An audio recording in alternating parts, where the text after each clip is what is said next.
Hey guys, Scott here with the new beer dissection video. What I have for you today is a little bit of a different style. Those of you who know me well know I love Belgian beer, whether it's right from Belgium or if there's importers, whatever it may be. This one is called Abbaye de Vauclair, which I'm going to, I took a quick look. It's a Belgian beer. It is their brown or the Brune, Brune. Um, it is coming in at 6.5% alcohol. I'm assuming it's bottle conditioned. I haven't had one of these yet, so have to pour it out. What I should mention though, I'm gonna probably at the very end of this video, those of you who have been following me for a while and you can even look under it right now under what is style. I did a very long video of the famous West-Vlaanderen 12, which is 100 points on Beer Advocate, considered by many as the best beer in the world. I didn't do the short version yet on that video, so I'm going to tag it at the end. If you hit the video, feel free to fast forward a little bit if you just want to get to the beer dissection part when I do the famous West-Vlaanderen 12. The reason why I bring it up is I do dive into the history of Abbey beers versus Trappist beers and what makes a monastery allow itself to be called produce Trappist beers, like what are the certain rules. And then I do talk about, some of these secular breweries that produce more like Abbey type of beers. Now, this Abbey was originally from the Cistercian order. I'm not going to go into too much details on the history on this particular Abbey, but I will tag that video for you beer geeks that really like to read about the history and things like that. I forewarn you again, it is a long video, but if you just fast forward a little bit, you get to certain sections that you find you more interesting than others. I do plan on doing just I did that in chunks, that video, and that's the reason why it became very long. So I may even just put the beer dissection part when I do the West-Vlaanderen part, get right to the crux of it. Because what I have today is when I had my three Westie 12s, my West-Vlaanderen 12s, one of my I got the chalice, the West-Vlaanderen 12 chalice here.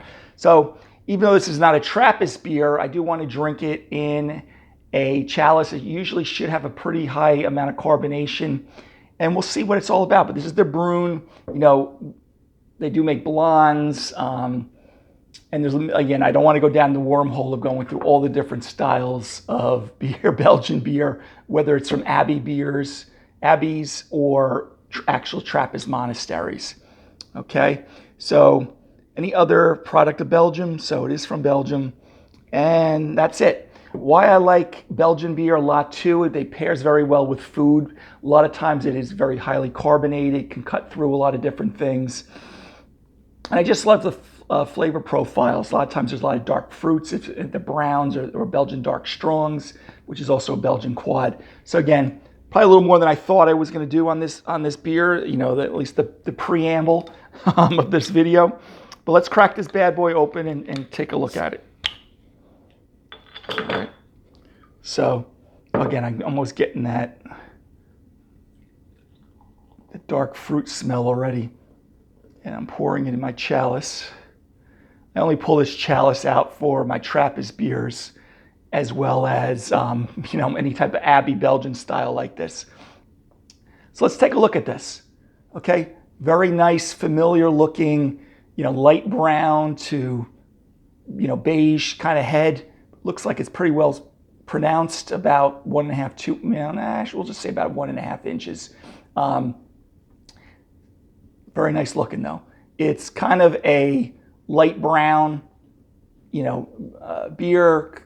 Pretty clear. I mean, I'm expecting that since it is bottle conditioned, a lot of times these beers do use wheat. The Belgians, will use a lot of wheat also in their grist, and it has a lot more protein. So sometimes I'll make it cloudy, but it is dark enough. It's kind of that medium to dark brown color. There's a little bit of a reddish hue at the bottom, so it's not maybe completely black, even though if you were sitting next to me, you'd say, oh, Scott, that's a black beer, but it really isn't. You can kind of see kind of ruby, garnet kind of hues at the bottom. But again, very pretty. Even the head is holding itself up pretty nicely here. Okay, you almost get, like a Cool Whip kind of look to it. So or like meringue-like when they're beating the egg whites. So let's take a sniff of the aroma. Yeah, nice. You kind of get like that dark fruit, rum-soaked raisin, fig.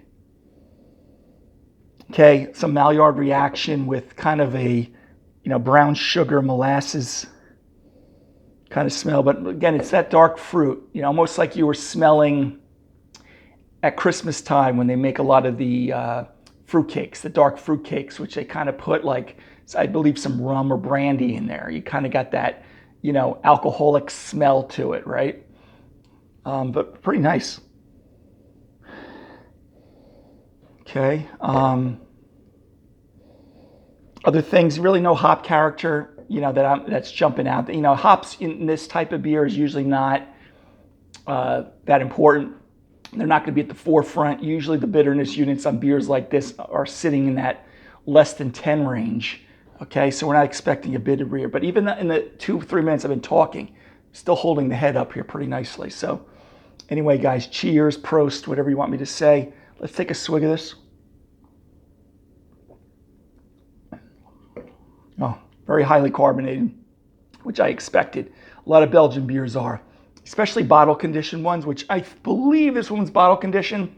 Because like I said, when I get to the bottom of it, I'll probably drink the rest of it off camera, so I'll see if there's a sediment. But don't be surprised with a lot of these Belgian beers, you will see a little sediment at the end, because to really get the high carbonation, they usually bottle condition it. Kegging systems a lot of times can't get that carbonation just right. At least, like Duvel and Belgian Golden Strongs and things like that. So anyway, let's keep tasting this.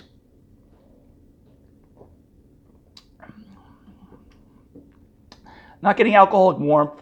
You got that, it's at 6.5%. But I am getting kind of that, toasted brioche, challah bread.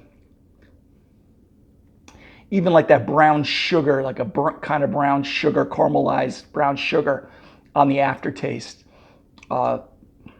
It's drinking actually quite nice, kind of what I was expecting.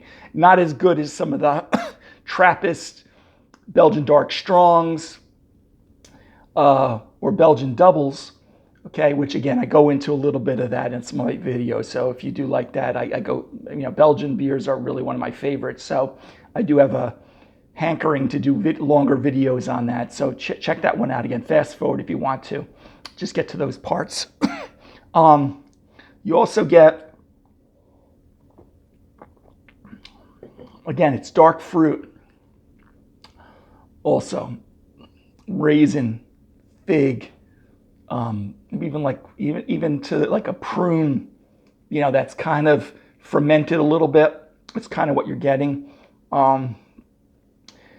Pretty medium, kind of medium bodied. I mean, I think the perception's a little bit lighter body because of the high carbonation. You get a little bit of carbonic bite there, but as you let it sit, you realize this is at least a good medium bodied beer. But it's drinking pretty nicely, guys. And again, I love drinking from my chalice. Any reason to do that? So let's just take a look. Again, color. Again, it looks clearer than it is, even though it's kind of like a medium to dark brown. But it has those garnet amber colors there at the bottom. You can kind of see my shadow faintly through the other side. And the aromas are, again, brown sugar, dark fruit, rum-soaked raisin, that type of, plum fig. But very good, guys. I definitely would recommend it. I don't know, my wife picked this up. I don't know what she spent on it. But I got to recommend it. All right, so today's beer dissection is from Abbaye de Vauclair. A lot of times, again, it's an abbey in Belgium. It is direct from Belgium from the label. 6.5% alcohol, which again, is a little lower than a lot of your Belgian beers that start usually approaching, 7 to 10.5%, depending on it. I should note, it does drink, they call it a brown or brune. It's not Oud Brune. Okay, that's a Flanders brown, or they used to call it Flanders brown, or more of a sour type of beer. It's not like that. This is drinking a little bit more like a Belgian double, okay? Not as rich and dense as a Belgian quad or Belgian dark strong, but drinking very nicely. Grade-wise, I really, have to grade it pretty high. I'm going to say a good B plus, A minus. I'm going to enjoy it. I really, like I said, I really like the Belgian styles. Keep in mind the other thing with Belgian styles is usually yeast driven.